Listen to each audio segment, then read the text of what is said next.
Okay, I think now that we can start with the next talk. So we will hear now the second part of the telegraph equation on a network, and I'm looking forward to see an explicit formula for the semigroup. And Adam Błoch, the floor is yours. Thank you for the introduction, and I would like also thank the organizers for this nice conference. And my talk is a continuation of the previous talk by Professor Banasiak. So this is my starting point. This is our port Hamiltonian, and with the boundary condition already solved with respect to the outgoing values. So we developed a model. We proved its well-posedness. So the next logical step is to ask about the long-term behavior of the solutions. So this is our main goal for the future, to investigate the long-term behavior of the semigroup governing the solution.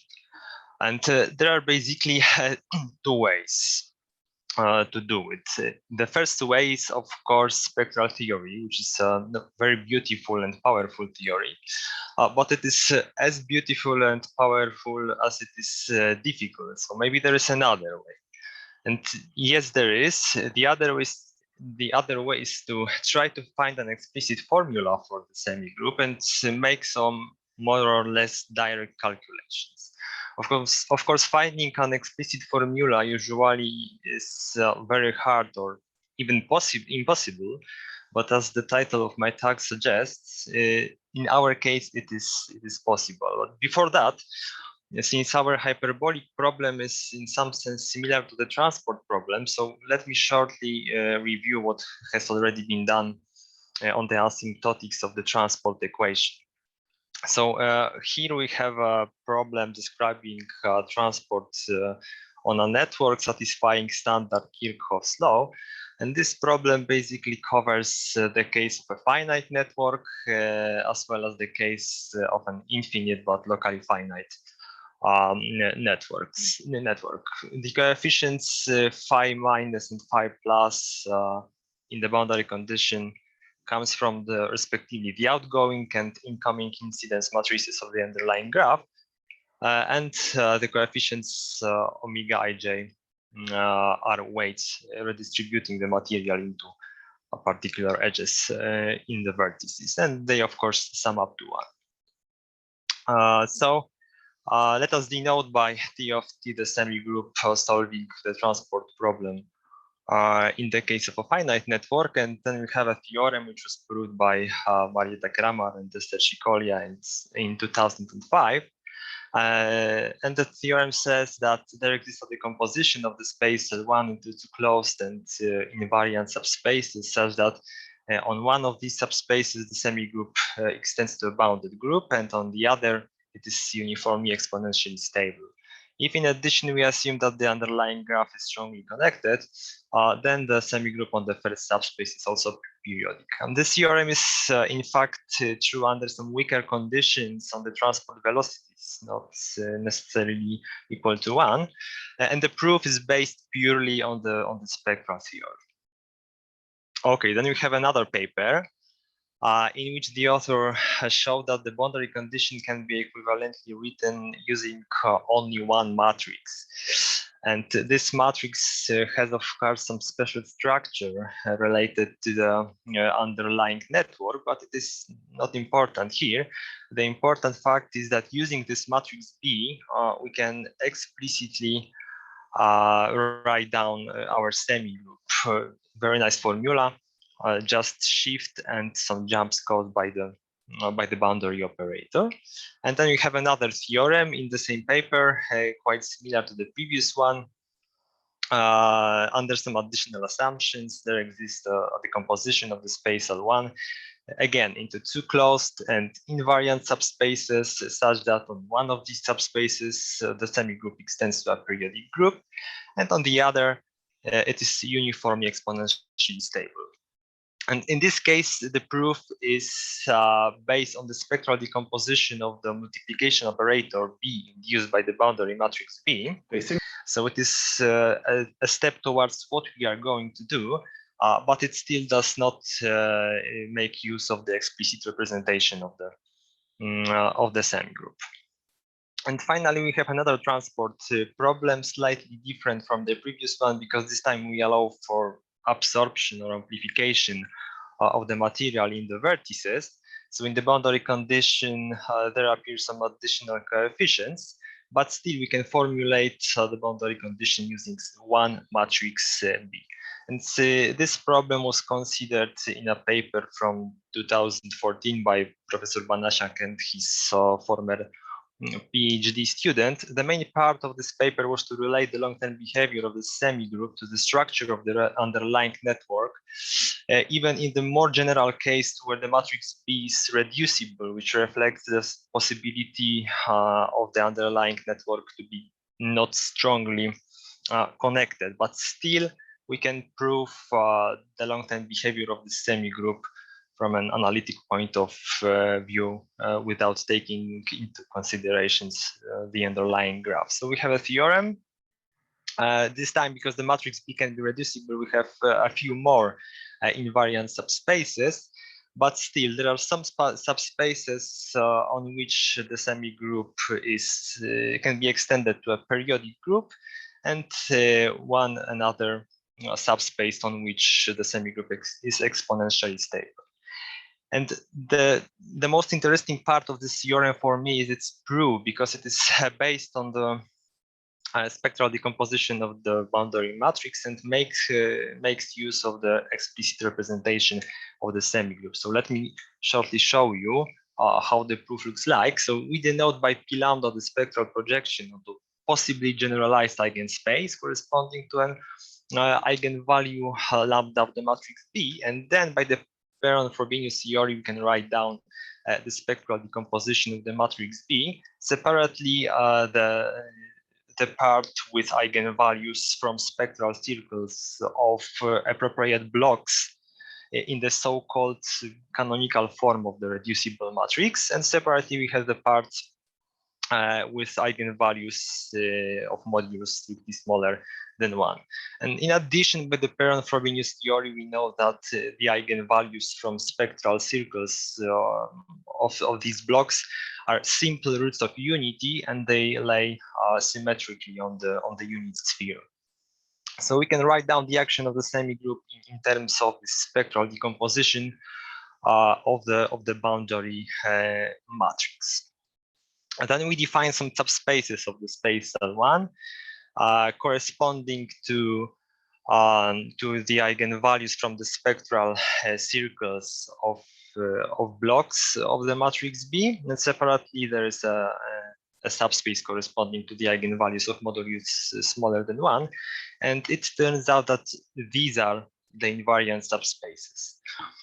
And on each of these subspaces, the semigroup reduces to some easier formula, and it allows us to make some direct calculations.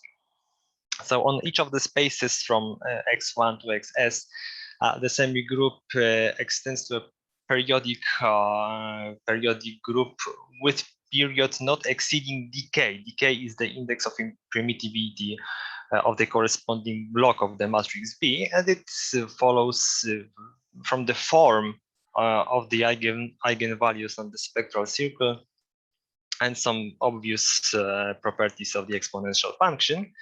And then we just calculate the Laplace transform of the subspace semigroup, and we can show that this period indeed is equal to the decay, the index of impermittivity.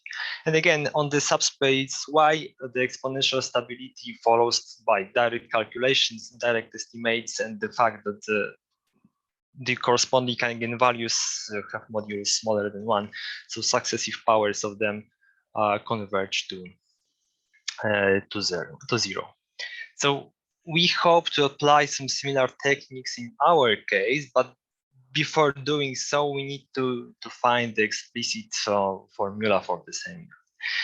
And this naturally splits into two parts. The first part is to come up with the formula, which is definitely the harder part, and the easier part is to prove that the formula we will find is indeed our semigroup.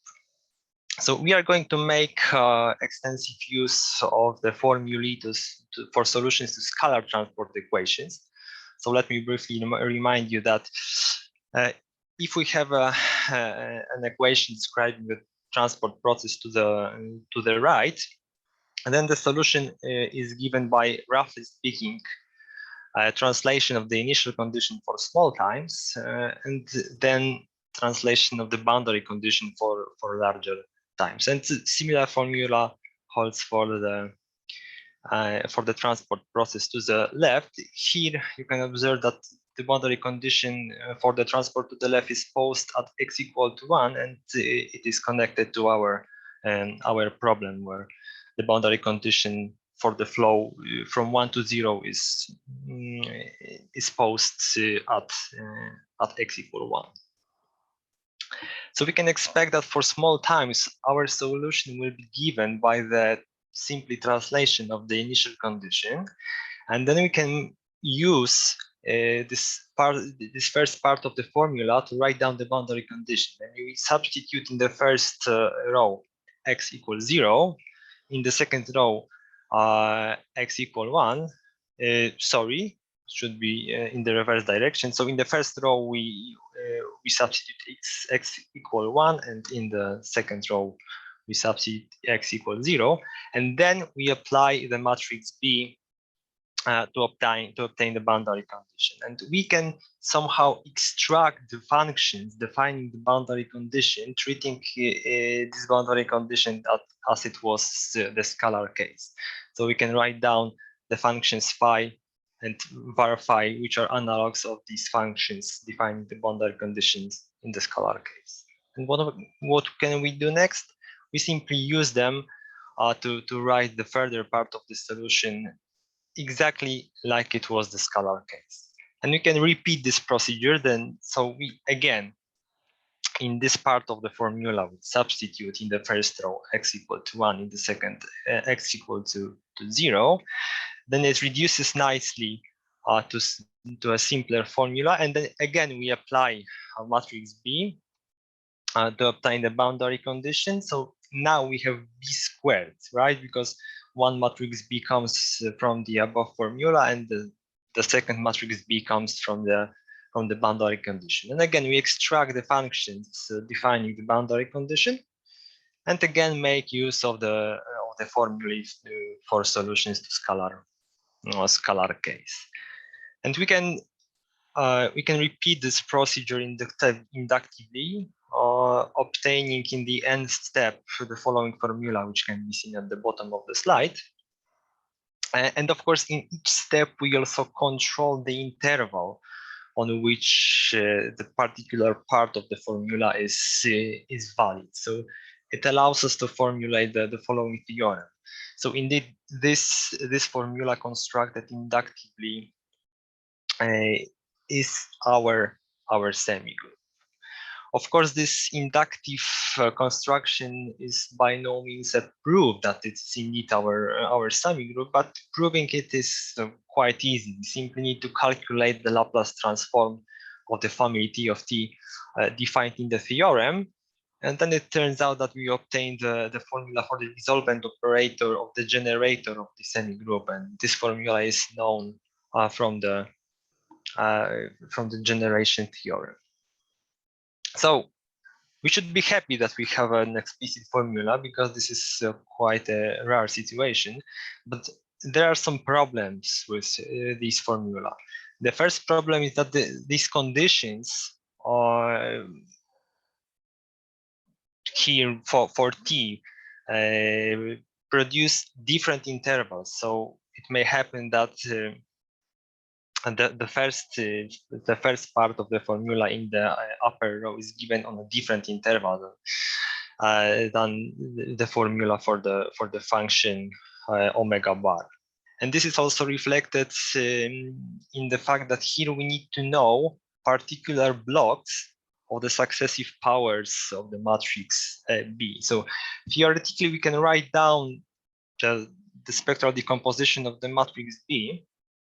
But of course, if we take only some block of the spectral projector, then it is no longer a spectral projector. So in this form, the decomposition of the matrix B gives us nothing.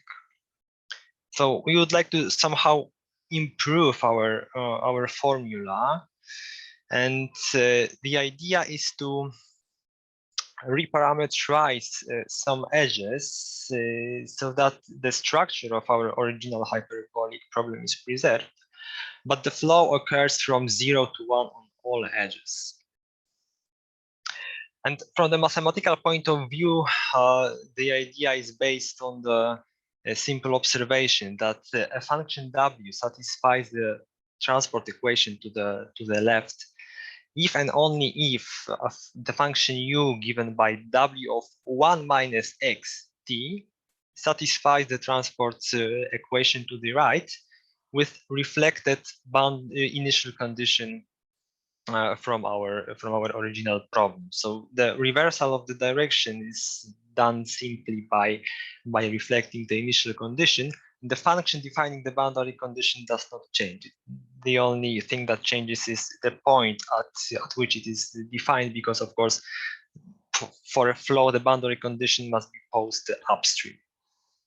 Okay, so we introduce an operator B from the space L1 into itself by the following formula. So we reverse the flows from 1 to 0. And then we have a proposition which says that this operator B is an isomorphism of the space L1 into itself, such that our semigroup T of T is similar through this operator to the transport semigroup S of T, which is given by the formula which we have already seen.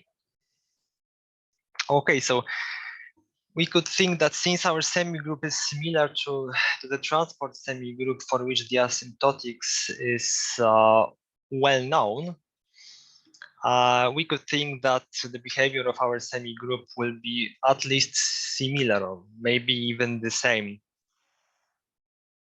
as for the transport problem. Oh, here there is also a slide which shows how we can write down the action of the semigroup T of T in terms of the transport semigroup. So, for example, if we assume that the matrix B is stochastic and irreducible, then again by the Perron-Frobenius theory, we can write its nice spectral decomposition, and the formula for T of T becomes much easier. But as I said, although our semigroup is similar to the transport semigroup, it turns out that there are still some problems. And let me illustrate it by an example. So we consider the following matrix B. This is, of course, neither a stochastic matrix nor even a positive, but it is good enough to illustrate the problem. So we consider the projector F1, which corresponds to the eigenvalue 1 of the matrix B. And the projector F1 generates the following subspace of the space L1. And since to this subspace there corresponds the eigenvalue lambda equal to 1, so we could expect that on this subspace our semigroup will be periodic, and the period of this subspace semigroup will be exactly 1. So now let us consider two cases. The first case is when we have two flows from 0 to 1. So we have functions epsilon 1 and epsilon 2, and one function omega bar. And then you can simply calculate that the operator T of 1 is exactly the identity operator, which shows that indeed the semigroup in this case on this subspace is periodic. But if we slightly change our problem and we take one flow from 1 to 0, so we have now one function epsilon, and two flows from one function from 0 to 1 and two flows from 1 to 0. And then again, direct calculations show that in this case, T of 1 is no longer the identity operator. So our semigroup is probably not periodic. And in the first case, we can observe that the projector F1 do not mix directions. So non-zero entries of the vector from the subspace generated by F1 are exactly correspond exactly to the flows flowing in the same direction, and this is not the case in the second part of the example. So there is still a lot to do, but just not to be so pessimistic, let me indicate some positive results which are more or less obvious. So the first one is that if there exists a natural number such that the b to the power of n is the identity matrix, then the semigroup is of course periodic for any initial condition.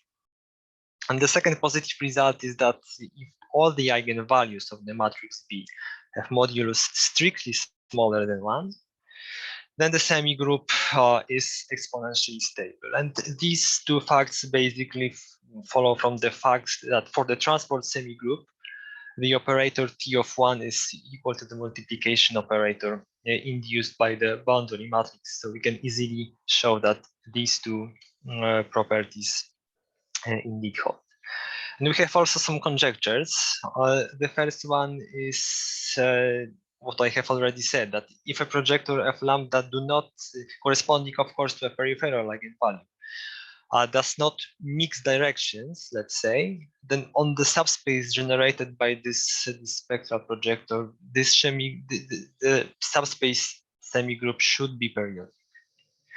And another conjecture is that if we have again a subspace generated by a projector corresponding to a peripheral eigenvalue, and we take an initial condition from this subspace, which is also symmetric with respect to the x equal 1/2, then again we think that this semigroup should be periodic. But these are only, of course, some special cases. So we would like to investigate the asymptotics of this semigroup in the more general case, maybe to find some spectral decomposition of the whole space into some invariant subspaces, but we don't know if this is possible in this case because of the mixing of directions. Another problem is to if we find the long-term behavior of the semigroup, then another problem is to relate this long-term behavior to the structure of the underlying network. So we would like to go back to our original problem when we have a hyperbolic system on each edge. And there is another problem concerning the boundary matrix, namely our boundary matrix is a product of the inverse of the matrix xi out with xi in. So it is interesting to ask about some conditions on these matrices, xi out and xi in, under which our boundary matrix B becomes, for example, non-negative or positive or stochastic, to be able to make use of the Perron-Frobius theory for stochastic matrices. So let me end with some references, and thank you. Thank you. So maybe now I stop sharing my screen. I think you can, yeah, okay. Maybe there will be some questions regarding the talk, but then, okay. So first, anybody has some questions to Adam?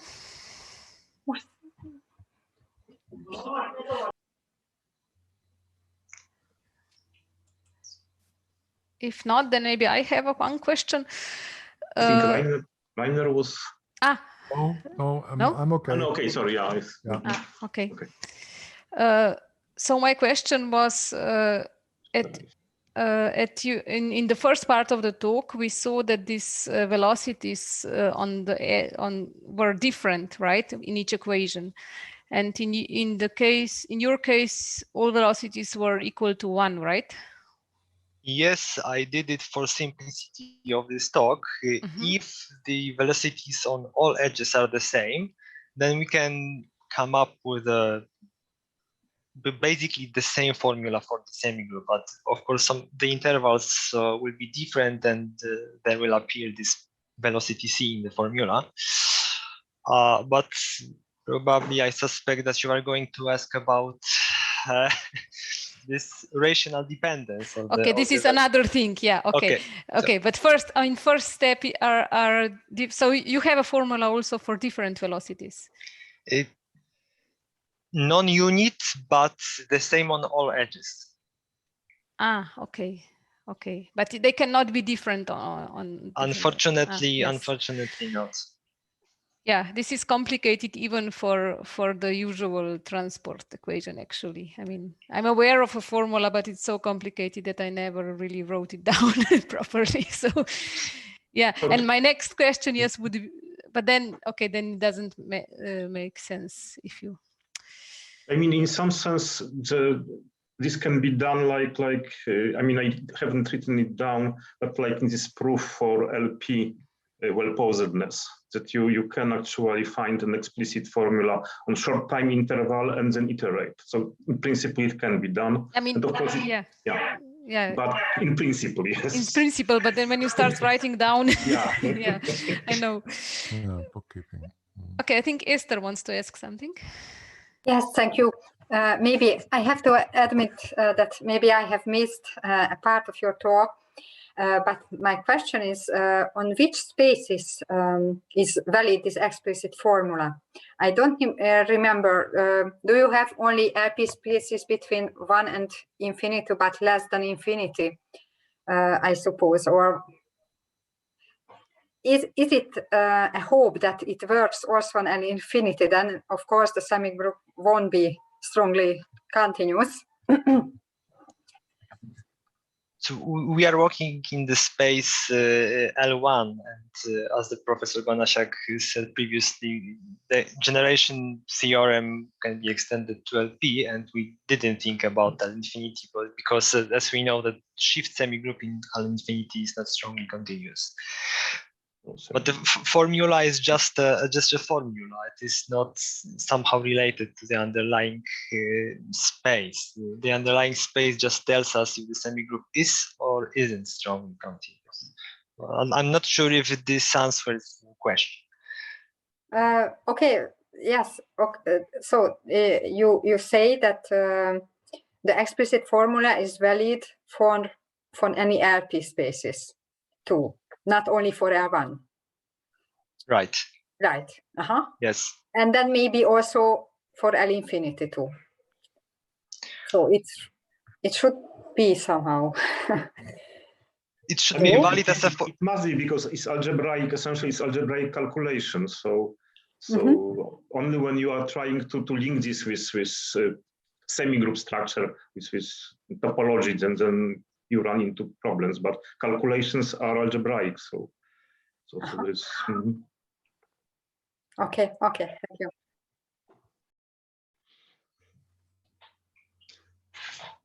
Rainer, maybe you have a question? No. No. Okay. I only look like I'm asking questions. It's a very, very good look, yes. Then I think Delio wants to ask something. Yes, I have a small question, because I mean, because this was done in cooperation with the ASIC, I think it is natural to wonder about chaoticity of this semigroup, right? Excuse me, I didn't hear it. To wonder whether the semigroup is chaotic, at least on some subspace. Yes, it also can be an interesting question, but unfortunately, I don't know much about chaos yet, so I need to first learn myself something about this. But yes, I know there is a paper written by Proskova Namajenja about chaotic behavior of the transport semigroup. So maybe there is a chance for something similar in this case as well. Yes, but I mean, passing to chaos is difficult. I mean, what we were able to do with Proskovia was essentially, I mean, you have some specific subspaces on which you can prove chaoticity only. I mean, I know that I think your two students did projects on chaotic stuff. So, I mean, I ran into big difficulties actually when I was trying to prove anything. And essentially, it turns out that you have to solve a spectral equation, so the equation for eigenvalues with every second or every third term. And then I was, you know, I was stuck, and then, you know, decided the time too close to retirement to spend the rest of my time doing this. So, okay. So yeah, so we don't know much about this at this moment. Okay, thanks. Okay, thank you. Are there some more questions from Adam or Jacek? Well, I know Adam, so I ask him questions every week. So no, I will give him a break now. If now, maybe I just have a slight question because I overlooked. So in the second part of the talk, the velocities were 1, but in the first part of the talk, of course, they were different because the eigenvalues one had to. Sometimes there was negative, sometimes positive. But did they were space dependent or not? They can be space dependent. I mean, you are asking about first part of first our part. joint First, talk? Just first part of your talk, actually. Okay, no, yeah. So and then, but again, I mean, in the whole theory, there are X dependent. I haven't done anything with T dependent. Okay, this is completely different. Yes. Yeah, this is different story. Yeah, and but also X dependent. So you have these velocities, or what are they called in telegraph equations? Okay, so but they may depend. If they depend on space, they must not change their sign, yes, right? I mean, this is hidden in the assumption that M is strictly hyperbolic for any X. Okay. So you cannot have a crossing, because then at crossing point you would lose hyperbolicity. Right, so yeah, right. so this is hidden in this assumption. Okay. This was it was puzzling me all the time. Yeah. Okay. Yeah. And as we know, we can always actually, I mean, sorry, not always, but in many cases we can rescale everything to constant velocities. But here you have actually to make sure that they are the same velocities on each. So, the magnitude of the velocity must be the same on each in each direction on each separate edge, and then you can do the same as this one for scalary first order equations. Yeah.